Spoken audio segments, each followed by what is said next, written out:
like to share a personal experience about what I understand about what people call God. I would like to say that deep down I know myself to be a Protestant, and for a Protestant the most important relationship is that of the Christian to God, the direct relationship between the Christian and God. And I also know something that many people do not understand, is that whatever becomes public on the internet will exist as long as technology exists. So it kind of becomes eternal. So people will be judged for good or bad for what they have said on the internet, and I will be judged for everything which I have said on the internet. And another idea that I think I understand that people do not understand is that because of the internet we live in an age when people can share their experience of life, of being, and of spiritual realms, as they call it, about the divine or a transcendent mode of being, to remain vague. And people, when they share these spiritual experiences, they do not understand what happens to them. And I myself, I am about to share a spiritual, for lack of a better word, experience, and I myself do not understand what is happening to me. But I have to accept to step into the unknown. And yeah, so I will just say what is relevant for the understanding of my experience that I have just had. I wrote that I felt an intense and passionate love for God. And I was kind of joyful when I said and wrote this. And then I wrote that I believe that God wanted to possess me. And I wrote and thought that the idea that God might be interested in someone like me, or in me, has to be the most ludicrous idea ever.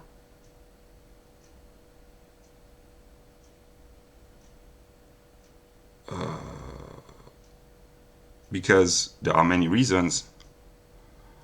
The first reason is that Hegel says that the individual is worthless, contingent. You shouldn't care about the individual, only the idea, reason is important. But I keep talking about this in my videos in the sense that I am not Hegel. I cannot speak like Hegel.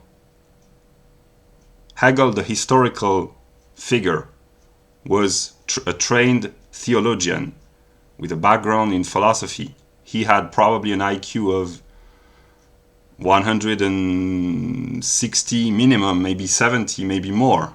Hegel might be, the historical man that we call Hegel might be the most intelligent man ever. So I cannot be the Hegel, the man of the 19th century, and I cannot speak the science of logic or the encyclopedia. I'm simply not intelligent enough. I have no education. I have a limited culture. I cannot be Hegel because there was already a Hegel. So I am in a conflict with myself because Hegel keeps telling me, I do not I do not hear voices, but there's a part of my mind which knows about Hegel, and Hegel in this sense keeps telling me the individual is worthless, empiricism is an Anglo-Saxon delusion, should be abolished.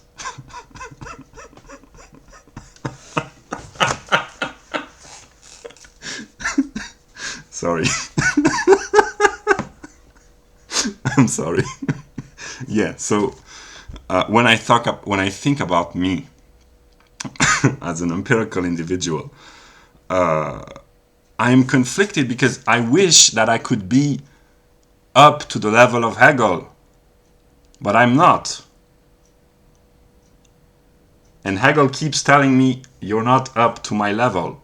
And I kind of resent Hegel for that, because he was a trained theologian with an IQ of probably 160 or 70 or maybe more, and I am just me. I have limited capabilities in logic. I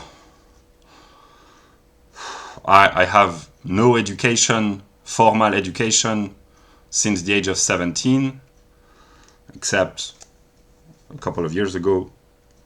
I have no degree, no diploma. I am just me. And from a psychological standpoint, I am completely dull and boring and uninteresting. I have no friends.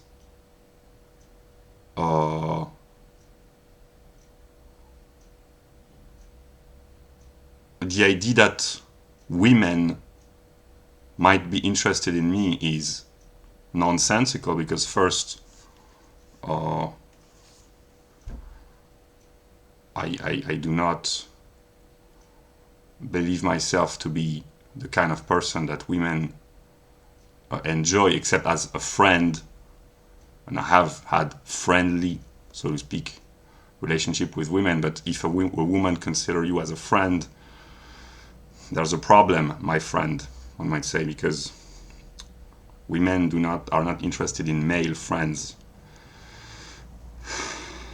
Maybe they are, but that's a deception, I guess. So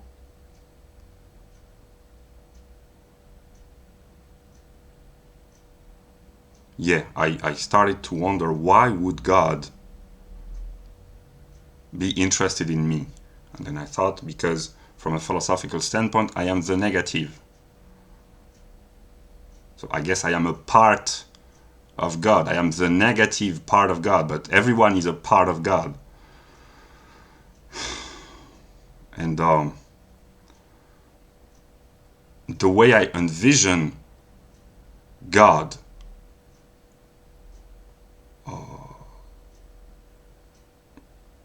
he is an infinite intelligence, but to use a word to define what God is kind of limiting. So when I say infinite intelligence, I might say that the infinite is not enough to qualify the intelligence of this entity that I call God.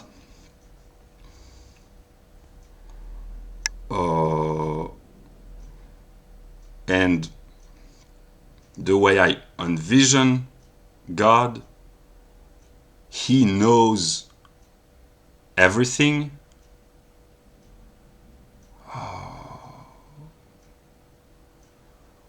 And I believe that he knows me a lot more than I know myself, because my knowledge of myself is limited by my experiences, my cognitive abilities, which are themselves limited, and by my memory. I can remember events of my past, I can try to understand myself and the world, but maybe I'm wrong, but I believe that what I call God is this infinite intelligence which knows everything about me, including the things that I don't know.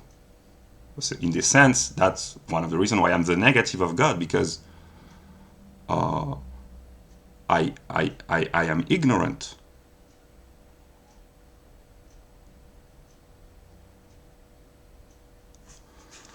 And I wrote and I thought that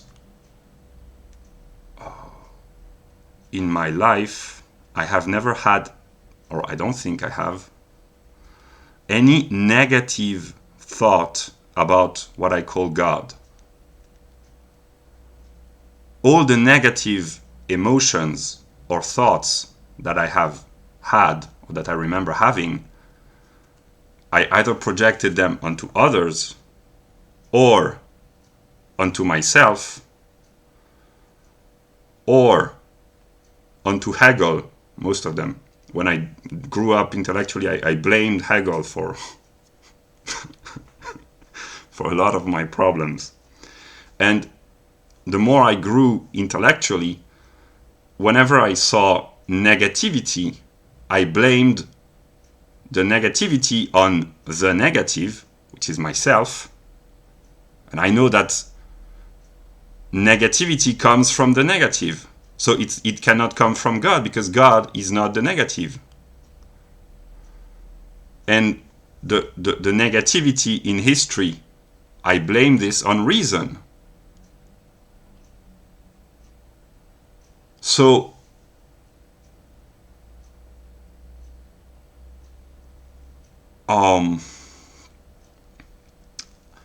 and also I blamed some of my very negative experiences of reality on what I call the substance, which is the objective world, which is a mode of God, and which is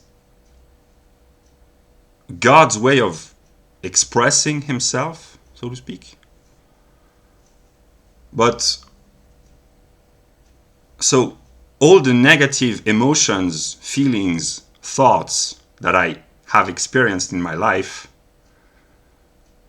I have blamed them onto something or someone other than God. And the most negative feeling, sensation that I have experienced in the realm of sensation, which is pain, it was not pleasant, obviously, but it was not as bad as I expected. And it is Nietzsche who helped me transcend the pain, I guess. So I don't know if this event has any psychological consequence.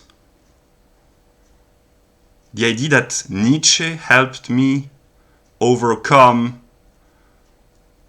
a relative amount of pain, is this important? I don't know. And yeah, so the most negative thought that I have had about God was the idea that God might be ontologically flawed, that there might be negativity within God. But then when I think about this perspective, I don't blame God for his inner negativity if he has negativity within him, because God can be envisioned as absolute spirit, an immaterial substance which is not negative. So, but if God is contains within himself negativity.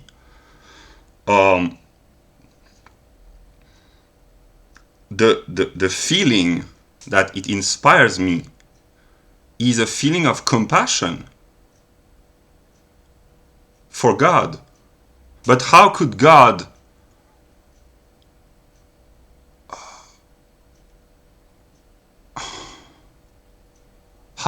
suffer if he is this immaterial, infinite being? So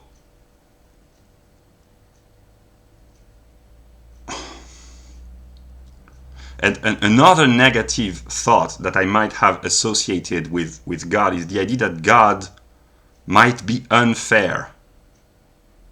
What if existence was unfair and life was unfair, and if the one responsible for life and existence is God, it would mean that God would be unfair, and that life would be unfair.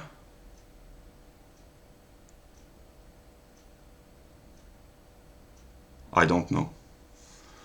But all the negative thoughts that I have had about God, I try to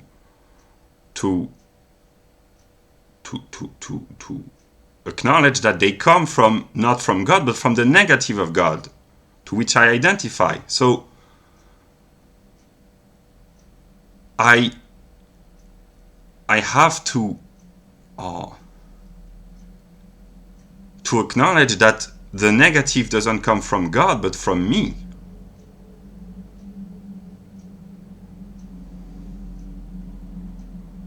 But I don't know why I am the negative of God.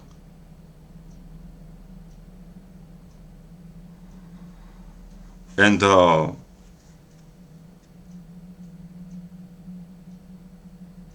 if God is what I think he might be, this infinite, all-knowing intelligence, then he must know my intimate experiences with him. He must know and understand them more than I understand these experiences. And I don't know, maybe I am deluding myself, but if God really knows everything, he must know that a few weeks ago I listened to the song Paparazzi by Lady Gaga, and I made a video a few days ago saying that for me Lady Gaga was the embodiment of God in the realm of modern pop culture. It is God made woman. I don't know how it's possible, but that's how I envision things. Because she's the most Hegelian woman in the modern pop culture industry, the most divine woman maybe. And in a song, which in my view, modern pop culture is spirit expressing itself, she says, I won't stop until that boy is mine. And the way I interpreted this is that God or spirit will not stop being, I guess, until God or spirit possesses me as me, the individual that you see. And that's when I realized, but am I important empirically for God?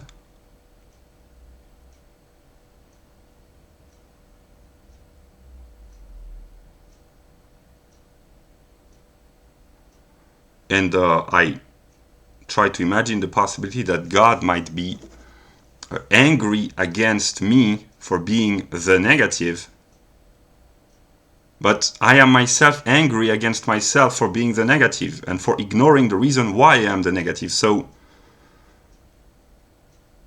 in some of my difficult moments, I say to myself, I don't need God's anger, because my own anger against myself is enough, and in these moments, I pray to God. Hopefully God will save me from myself.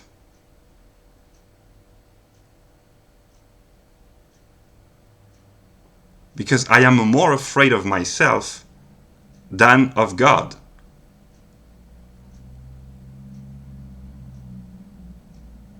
And the way I envision things, God might be the entity which has to rescue myself from myself.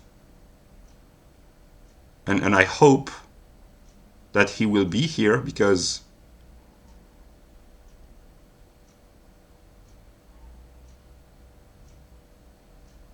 I don't know. And so this was the context which had brought about the thought that now I will share. By reflecting upon all these thoughts, I had a new predicate, I guess, for God, but I have lost the mood which made me say, because, but I have the written word. I wrote that God, as I envision him, is an absolute genius. And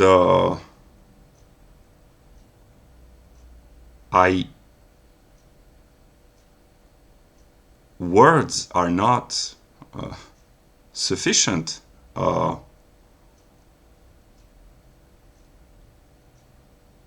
I just wrote that God is an absolute genius.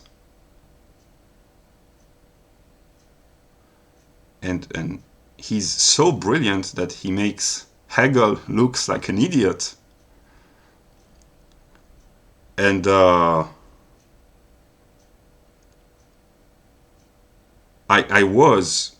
cannot be in the mood in which I was, but I was struck in a sense that it was not a positive nor negative emotion or state of mind that I was in. It was just the understanding. It was partial understanding, but just the idea that God is a genius, and a genius is it leaves you speechless. And there's a song that I would like to share. The most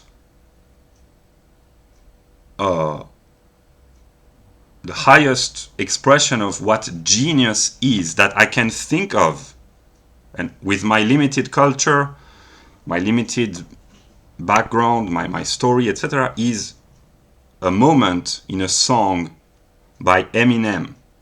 The song is My Dad's Gone Crazy. And I will put the link to the song.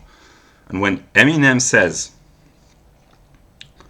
"My songs can make you cry, take you by surprise at the same time, can make you dry your eyes with the same rhyme.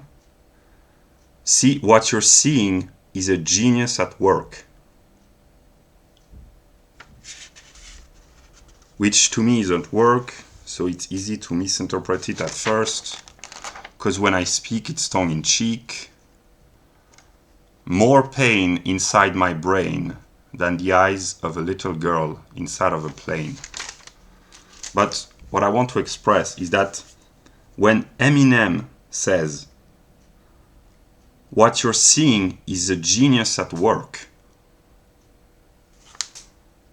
how should I explain? It is, I would say it's beyond explanation, because it's, but if I had to use my limited cognitive ability to try to express what I think, when Eminem in this song, when he says, "What you're seeing is a genius at work," he becomes conscious of his own genius.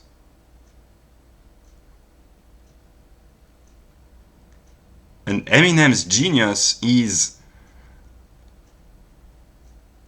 beyond the comical Eminem, the twisted Eminem, the emotional Eminem. Beyond all these aspects of Eminem, there is pure genius, which is beyond. And one could say that Eminem is a limited genius. Precisely, no, he's an unlimited genius. But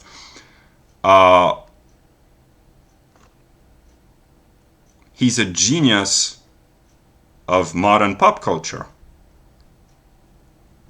But in the history of the world, there has been other geniuses. Newton was probably a genius, and Richard Wagner was a musical genius.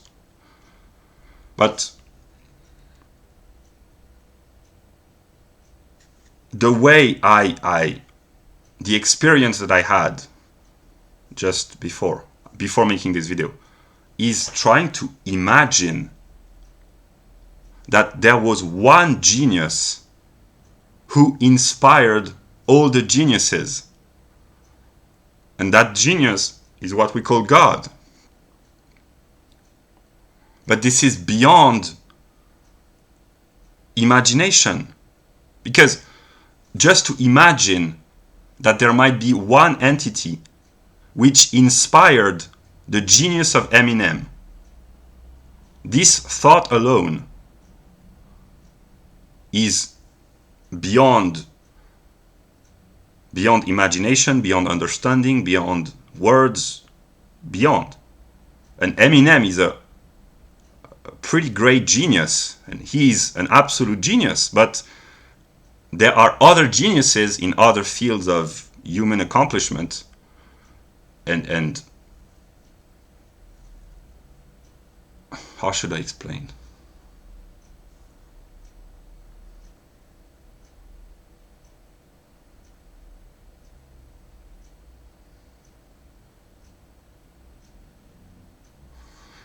God's genius, as I envision,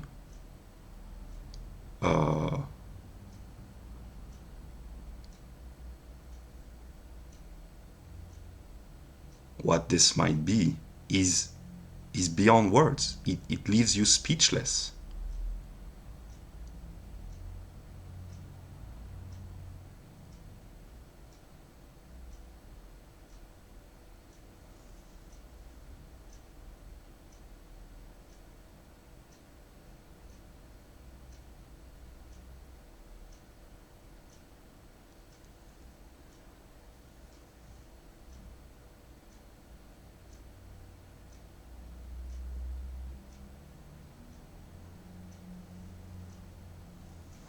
So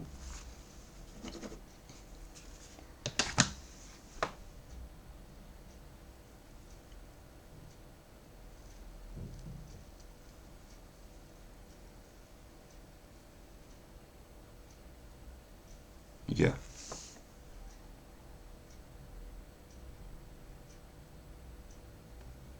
That's what I had to share.